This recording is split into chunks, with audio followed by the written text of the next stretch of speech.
بسم الله الرحمن الرحيم. الحمد لله والصلاة والسلام على رسول الله وعلى آله وصحبه ومن والاه.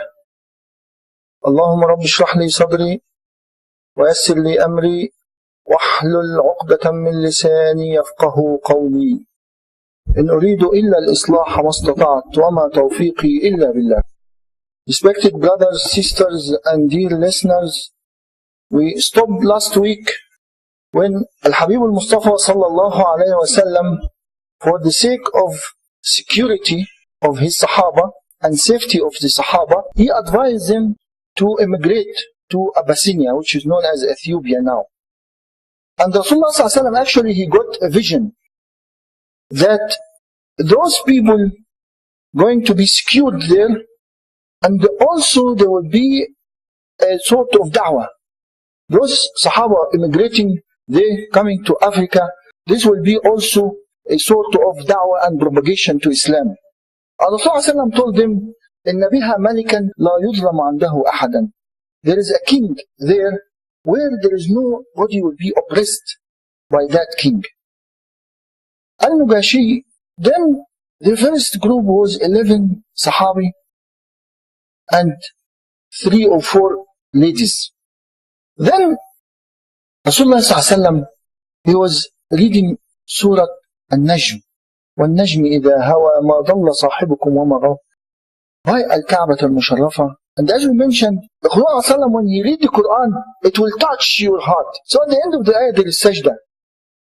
فَاسْجُدُوا لِلَّهِ فَاقْتَرِبْ إِلَى اللَّهِ. So there is sajda at the end of the Surah Al-Najm. When Rasulullah he makes the sajda, all the kuffar, they automatically, without thinking, they make sajda. They made sajda. Then they look, they feel embarrassed. What are we doing? Then they buzz the rumor that no, Rasulullah sallallahu Muhammad, he was praising our gods. Then the rumors and it goes on and on. So those Sahaba immigrated to Abyssinia. They said things are getting better. Let us go back to Mecca. By the time they came back, they found things even worse. So another group immigrated back to Al-Habasha, Abyssinia, was this time about 83 men and about 11 women. Kufar Quraysh, they didn't stop. They sent Amr ibn al-As and Abdullah ibn Abi Rabi'ah, they sent trying to convince the king to bring these people back. They got gifts and money and all kind of stuff. They went and told him, look, king, these people, they harassing us, they are disrespecting and dishonor our gods, and they don't listen to their elders. Let us take them back. So the king said, I can't do that without listening to them first. So Sayyidina Ja'far ibn Abi Talib, he was among those Sahaba who's immigrated at that. They told him, Ja'far, he spoke on behalf of the other Muslims. He told the king, we were doing all kind of offense. We was burying our daughters alive, we was drinking, we was committing all kind of things. And this prophet, he came and he guided us. And he showed us the right path to Allah. Then they told him, ask them what they say about Maryam and Jesus, because he's a Christian. So they said, no, give such respect, and they read Surah Maryam. So the king was carrying a stick. He drew a line, he said, Wallahi, this Quran of them and what we believe in, it doesn't have any difference. It doesn't carry any difference more than the size of this stick. You people are free, stay as much as you can in my land, you are peace. You are in peace. So they take their goods and their stuff and their gifts and they went back, and that was a big disappointment to them. As we mentioned, the people immigrated, they actually was almost 50% of the Muslim population at that time. But Allah subhanahu wa ta'ala rewarded our beloved Prophet by 2 great, very important Sahaba accepted Islam. Sayyidina Hamza ibn Abdul Muttalib, the one we spoke about last week, and Sayyidina Umar ibn al-Khattab. Sayyidina Umar ibn al-Khattab, my respected brothers and sisters, the best way of describing Umar ibn al-Khattab, like he is very, sweet fruit but it got a very hard shell, hard cover from outside. Sayyidina Umar ibn Khattab was very much against Muslim and against Islam, and he was punishing them, beating them, doing all kinds of things. Then one day, while he was walking, he found a lady, her name Abdullah. She was preparing to immigrate. He said, "Sister, where are you going?" She told him, "We are leaving this place for you people. We are failing to practice our deen. We are failing to practice what we believe in. We are leaving this land. We can't survive anymore." So Sayyidina Umar ibn Khattab, he told her, "Sahibatki salama. Go peacefully." The ladies, they're feeling always right. Sometimes they have feeling more than the men. So when her husband, Abu Amir ibn Rabi'a, her husband walked in, he told her what's happened. She told him, "Do you know what? Umar ibn Khattab was here, and I see his tone is different. He's not the same Umar ibn Khattab, always, harsh to us and that." So he told her, "Araki ta'marina fi Islam Umar ibn Khattab. I see you wishing that Umar will get Muslim or become Muslim." She told him, "Why not?" Told him, "Wallahi, لو أسلم حمار ابن الخطاب لأسلم عمر بن الخطاب. Wallahi, if the donkey of his father accepted Islam, he will accept Islam." Then Sayyidina Umar al-Khattab, he felt bad and he decided to go and kill Rasulullah sallallahu alaihi wasallam. He put his sword, he said, "توشح سيفه." And he was walking straight. Somebody stopped him. "Umar, where are you going with your sword like this?" He said, "I'm going to kill Muhammad. He disturbed our life. He destroyed our families. I'm going to kill him." So I told him, "I'm not worried about his family. It's a big family, Bani Hashim." He said, "I don't mind." Then this man, he told Umar, "Why don't you go to your own home to find out what's going on? Your sister accepted Islam." "My sister?" So he rushed to his sister Fatima bint al-Khattab. Her husband, Sa'id ibn Zayd, was among those al-Asham Bashara. We spoke about them when he was doing Sirat al-Sahaba. So Sayyidina Umar ibn Khattab, he walked in, he found Sahabi, his name Al-Khabbab ibn al-Arat. Khabbab ibn al-Arat, Sayyidina Rasulullah sallallahu alayhi wa sallam, he used to send him, when the Quran revealed, he go to the Sahaba house by house and read the Quran and they make them to know and give them hifz. So Sayyidina Umar, when he walked in, he can hear the Quran going on. So the moment he walked in, Al-Khabbab ibn al-Arat was a poor, weak man. He ran away and he hid somewhere. Umar ibn Khattab now is different. So Sayyidina Umar ibn Khattab said, "Is it true what I heard? You people accepted Islam and you followed Muhammad?" Then Sayyidina Sa'id ibn Zayd, he stood up and said, "Umar, if I tell you that what we believe in is right and what you believe in is wrong, what we believe in is going to take us to Jannah and to paradise, and what you believe in is going to take you to the hell, will you accept?" Then Sayyidina Umar, he didn't answer. He gave him one and he just beat him. He fell down on the ground. His sister, she wanted to defend her husband. She was trying to defend her husband. He gave her, punch in her face. Then the blood came out of her face. That blood, my respected brothers and sisters, was exactly like the knife which break that hard shell of Sayyidina Umar. Something touched his heart. Then he told her sister, "Show me what you are reading." He told him, "No, I can't give it to you. You are najis. You must go and bath first, make ghusl, then I can give it to you." Sayyidina Umar listened to her and walked. He made ghusl and he came, and the leaflet which was in her hand, what it was carrying, طه ما أنزلنا عليك القرآن لتشقى. طه, Muhammad sallallahu alayhi wa sallam, we didn't reveal this Quran upon you to give you hard time and to harass you. And he carried on reading Surah Taha. Sayyidina Umar ibn Khattab said, "Where can I find Rasulullah?" Then Al-Khabbab ibn al-Arat, who was hid somewhere, said, "Umar, I have some good news for you. لقد سمعت رسول الله صلى الله عليه وسلم." He said, "اللهم أعز الإسلام بأحد العمرين." I heard Rasulullah صلى الله عليه وسلم, he said, "Oh Allah, support Islam with one of two Umars, either Umar ibn Khattab or Amr ibn Hisham, who's Abu Jahl." وأيهما أحب لك, or the one who's closer to you. And it seems that you are the chosen one. Come, let me show you where you can find Rasulullah sallallahu alaihi wasallam. Now Sayyidina Umar ibn al-Khattab, he walked in. Khabbab allowed to show him Dar al-Nadwa, Dar al-Arqam ibn al-Arqam, the one we mentioned that Rasulullah used to take his Sahaba, teaching them and so. So by the time he's knocking the door, somebody look, said, Umar ibn al-Khattab mutawashihan sayfu. Umar ibn al-Khattab coming with his sword. Then Hamza, he told him, let him in. If he's coming for good, we will be good with him. If he's coming for something else, we are going to kill him with his own sword. Hamza is also another man. So Rasulullah sallam, he knows, told him, no, leave him too. Then the moment Sayyidina Umar walked in, Rasulullah sallam, he pulled him from his clothes like this. He told him, Ama ana laka ya ibn al-Khattab an tu'min? Didn't the time come to you, Umar ibn al-Khattab, to become a Muslim? Sayyidina Umar, when he was describing this, he said, I was almost fainting in the hand of Rasulullah. He told him, لقد جئت لأشهد أنه لا إله إلا الله وأنك محمد رسول الله. He said the kalima. So Rasulullah said, Allahu Akbar. And Sahaba said, Allahu Akbar. Now, I want you just to listen to this. Sayyidina Umar al-Khattab accepted Islam for how long now? 2 minutes.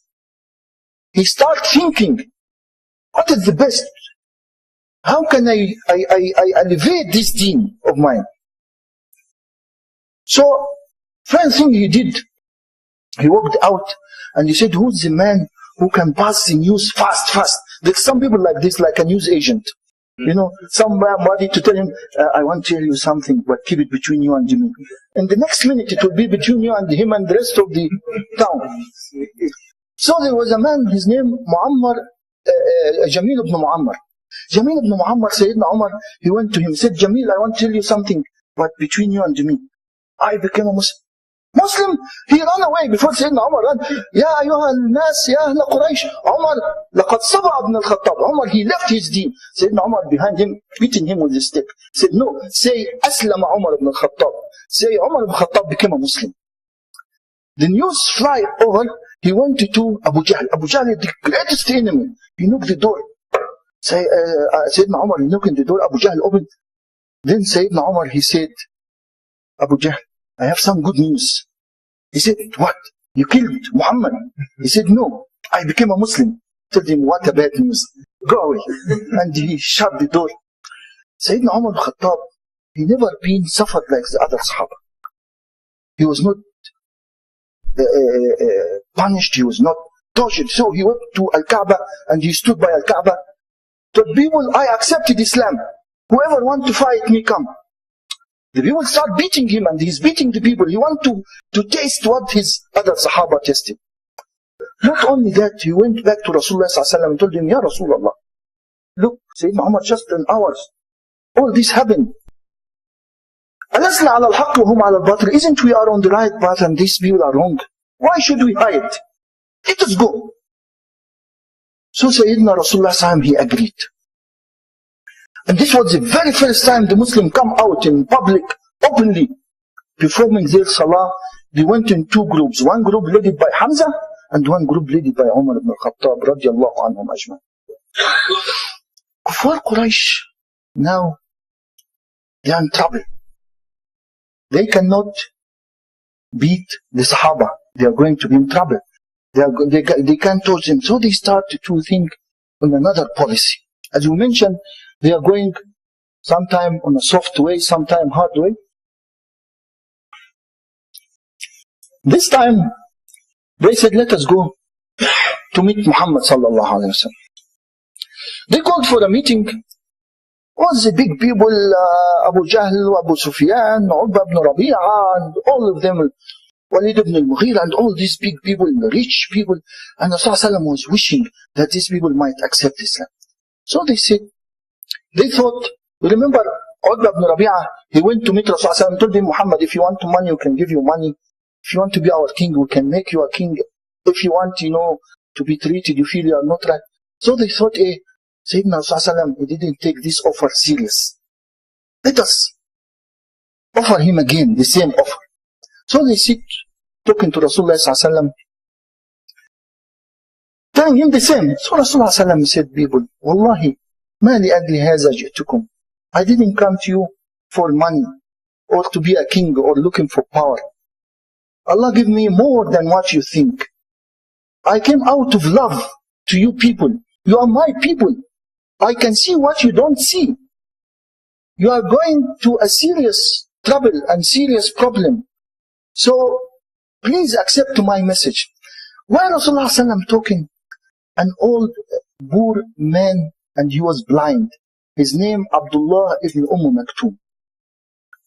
When this man walked in, he asked Rasulullah some question. So Rasulullah didn't answer him, and he turned his face and carried on talking to the people.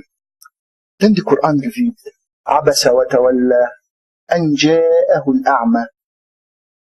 If you frowned, Allah subhanahu wa ta'ala blaming Rasulullah sallallahu alaihi wasallam. You frowned and you turned your face away from that poor blind man. Who told you that this is not the best? He's not the closest to me, more than those rich people you are trying to convince them.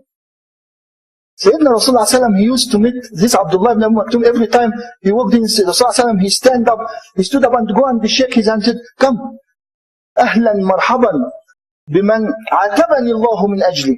Welcome for the man whom Allah subhanahu wa ta'ala has blamed me because of him. And he used to sit next to Rasulullah sallallahu alaihi wasallam, and that's actually listen to us. Because those days, you found people, if a poor man and just you ignore him. When you walk in as if nobody walked in. If a man who got a little bit of money, you stand up, salute him and shake his hand. You almost want to carry him on your shoulder to put him on your... You know, you don't know who's closer to Allah subhanahu wa ta'ala. The rich man could be also good. Treat everybody nicely. That is, listen, Allah subhanahu wa ta'ala blamed his Prophet sallallahu alayhi wa sallam to teach us how to deal with the people. Then this meeting went out fruitless, so there was no any fun come out of it. So the Kuffar Quraysh, they started again arguing with Rasulullah sallallahu alaihi wasallam. He told him, Mecca is a small place. Why don't you ask, and surrounded by mountain all around, why don't you ask your Lord to push this mountain a little bit? Why don't you ask your Lord to let rivers run in this desert? Why don't you ask your Lord to let these dead people died long time ago, especially Qusay ibn Kilab. You remember Qusay ibn Kilab, we spoke about him, the first one who make this function on Al-Ka'bah al-Musharrafa and all this. Let him talk to us. He passed away long time ago. Let him talk to us and to convince us. If he said you are right, we'll follow you. The Quran revealed, وَلَوْ أَنَّ قُرْآنًا سُيِّرَتْ بِهِ الْجِبَالِ أَوْ قُطِّعَتْ بِهِ الْأَرْضِ أو كلم به الموتى بل لله الأمر جميعا. If Allah subhanahu wa ta'ala, He always revealed the Quran to support His beloved Prophet sallallahu alayhi wa sallam. Said if there is a Quran which is going to allow the mountain to move and the land will be expanded and the dead people will talk, wallahi these people they are not going to accept. وَهَلْ كُنْتُ إِلَّا بَشَرًا. Rasulullah sallallahu alayhi wa sallam told them, I am just a man like you, but I am a prophet of Allah. Then they carried on, they found this policy is not working, then they went to another policy of negotiation. You know, initially they want him to stop completely. Now they found no way, so they said, let us come a little bit down. So they told Muhammad, why don't you worship our gods for 1 year? And you worship yours for 1 year. Then Rasulullah sallallahu alaihi wasallam, Quran revealed, قل يا أيها الكافرون لا أعبد ما تعبدون ولا أنتم عابدون ما أعبد ولا أنا أعبد ما عبدتم. You people, you are disbeliever. I'm not going to believe in what you believe, and you are not going to believe in what I believe. لكم دينكم ولي دين. You have your own deen and I have my own deen. Then they come again and say, Muhammad, why don't you change this Quran or just adjust it a little bit? We might accept it. Then Rasulullah, the Quran again revealed, فأتي بقرآن غير هذا أو بدله. فقل ما يكون لي أن أبدله من تلقاء نفسي. I can't change it. I'm just receiving and pass it to you. So all this, it didn't work. There was a man, his name An-Nadr ibn al-Harith, one of the great evils of Quraysh. An-Nadr ibn al-Harith, he was reading a lot in the Persian literatures. Some of the stories, I said, people, I know now the source of where Muhammad get his stories and where his Quran. These are the sources. Of course, it is totally different. And the Quran revealed, وَلِسَانِ الَّذِي يُلْحِدُونَ فِيهِ أَعْجَمِيٌّ وَهَذَا لِسَانٌ عَرَبِيٌّ مُبِينٌ. This, what they're coming with, is a non-Arab, is a Persian. And this is pure Arabic, clear language. People can understand it. Then at that, An-Nadr ibn al-Harith, and another great evil, Uqba ibn al-Mu'ayt, that one who used to put the rubbish and offals on the back of Rasulullah sallallahu alaihi wasallam, they decided to go to Al-Madinah, Yathrib. There was a lot of Jewish there. And the Jewish Ahl Kitab, they got the knowledge of the books and they know what is happening and what is going to happen, etc. in their books. So they went and approached them. That we have a man claim that he's a prophet and his story like this, like that.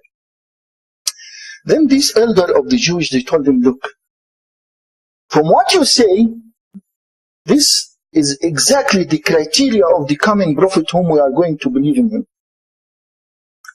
But anyway, go and ask him 3 questions. 3 questions. And hear what he's going to say and come back to me. Question number 1. فما بال الفتية في الذين ذهبوا في الدهر الأول. How about those young men who have a great story on these very old days? What is their story? And the man who was in charge, who was in control of the whole earth in one day. And the third question, Ar-Ruh, your soul.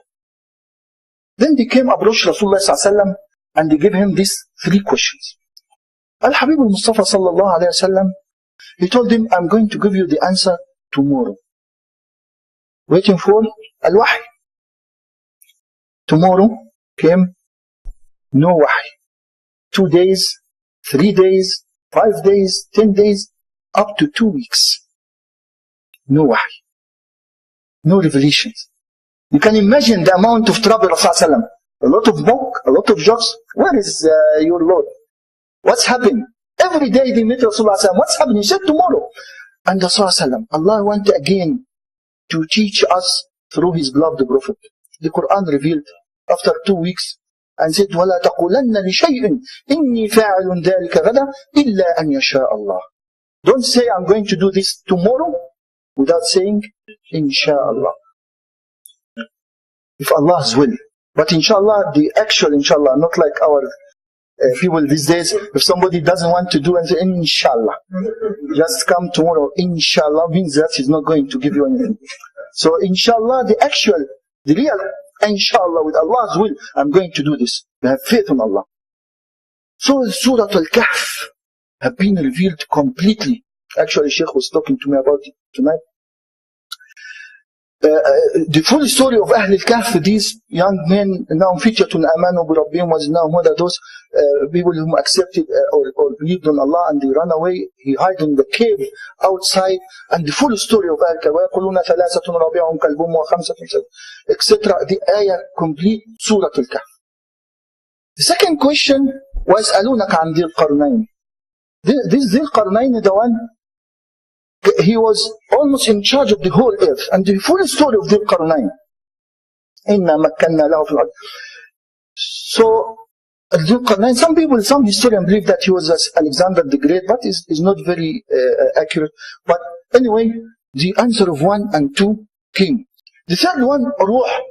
وَيَسْأَلُونَكَ عَنْ رُوحِ قُلْ رُوحٌ مِنْ أَمْرِ رَبِّ. Rasulullah, he said, I don't know.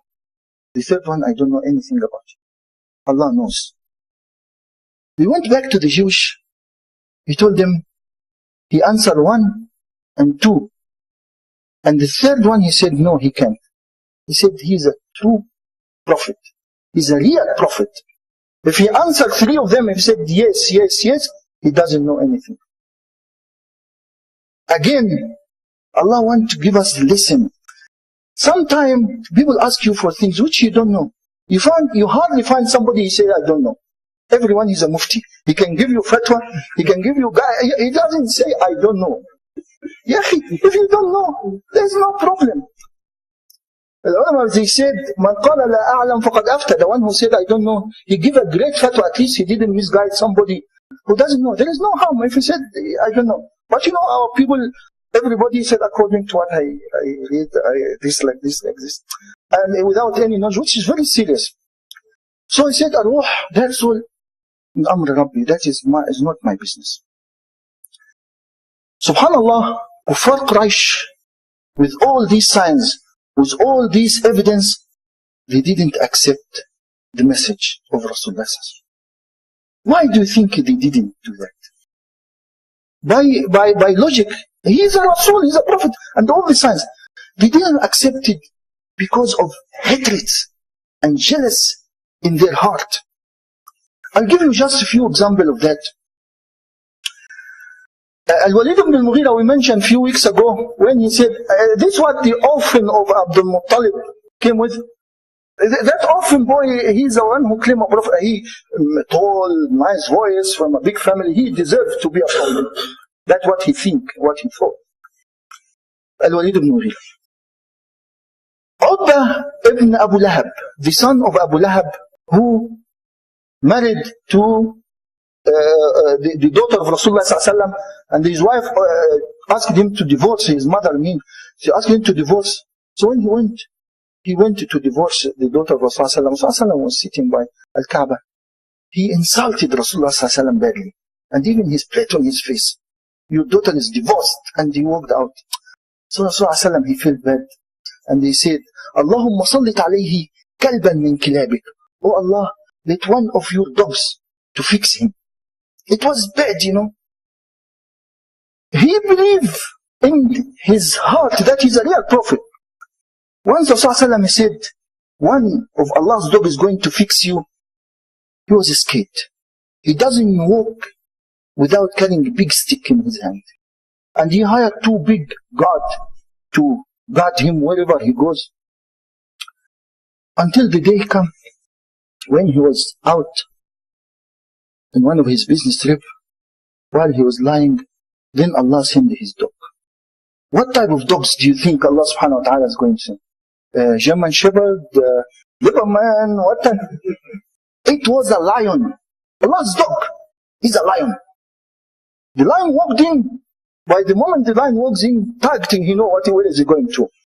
His guard, of course, ran away, and they left him straight with the lion. Then the lion went straight, attacked him, killed him. While he was dying, you know what he was saying? لَقَدْ قَتَلَنِي Muhammad. Muhammad has killed me. Subhanallah. To that much you believe that his dua accepted. Why don't you accept his message? لَقَدْ قَتَلَنِي Muhammad. Muhammad killed him, and of course, the lion finished him up. On another incident, there was a man called Al-Irashi from a tribe called the Irash. He sold some camels to Abu Jahl, and Abu Jahl, he denied that he doesn't want to pay him the money. Like this. So the man went to Al-Kaaba, said, somebody come and rescue me. This man doesn't want to give me money. So the people scared to confront, to have any conflict with Abu Jahl. Abu Jahl is a big man, and So out of mock and trying to make joke, Rasulullah said, you see this man sitting there, go and tell him, he might go and help you. They know that Rasulullah is not going to conflict or to confront Abu Jahl. Then the moment the man walked to Rasulullah told him, what's the story? He said like this, like that. He said, okay, let's go. So Rasulullah, he walked straight. He knocked the door of Abu Jahl. Abu Jahl opened the door. He found Rasulullah. He said, this man, you are owing this man some money. Is that true? He said, yes. That Abu Jahl was everybody scared of him. He said, go and give him the money. Abu Jahl walked in his house quick, bring the money and give it to the man. The people who was watching, they came to see what is going to happen, to make joke and laugh. So they looked at Abu Jahl, said, Abu Jahl, what's happening? He said, Wallahi, the moment he knocking, he said, Muhammad, I got a fear in my heart. And while he was talking, I can see a big animal behind him going to attack me. With all these, they didn't believe. Not only that, Rasulullah ﷺ, when he read the Quran, as we said, is beautiful. And Rasulullah ﷺ used to wake up for tahajjud at night. And when he wake up for tahajjud, we read the Quran. Those big guys, they go in the evening secretively, without anybody seeing them, to go next to the Rasulullah ﷺ house and they listen to the Quran and they enjoy it. Because Allah subhanahu wa ta'ala want to expose them. It was Abu Jahl, Abu Sufyan, and another man called Al-Akhnas. Three of them, they met each other by chance next to Rasulullah ﷺ house. Who's that? Abu Jahl? Is it Abu Sufyan? What are you doing here? What are you doing here? They know what they are coming for. He said, people, it's not nice. We shouldn't do that. Then they walked away. Next night, everyone, he thought the others, they are not going to go. Because they blamed each other. Again, the same happened. Isn't you said you are not coming? Why you come today? Then the third one, it carried on for 3 nights. And the third night, Al-Akhnas, he told them, people, if you are fighting this man the whole day, why you come and listen to his Quran in the evening? Otherwise, just say it. Say, we believe in him. Abu Sufyan, and listen to this, that is their main problem. Abu Sufyan, if you remember, long time ago during the time of Hashim, there was a conflict from Hashim and Umayyah, from Abu Sufyan from Bani Umayyah, and Sayyidina Rasulullah from Bani Hashim. So there was a conflict between the two families for who look after the Haji, who feed the Haji, who give them water and drinks and that. So Abu Sufyan, he said, لَقَدْ كَانُوا يُطْعِمُونَ فَأَطْعَمْنَا وَكَانُوا يَسْقُونَ فَسَقَيْنَا حَتَّى أَصْبَحْنَا كَتِفًا بِكَتِفٍ بِهِمْ أما أن يأتي فيهم رجل ويقول أني نبي فأنى لنا اللحاق به. So Abu Sufyan, he said, these people used to feed the Haji, we used to feed them. They give them water and secure drinks, we used to do so. Today, until we are almost shoulder to shoulder to them. Now somebody come and says a prophet from this family. How we are going to catch them? That is the main concern. Not if it is a true message or not.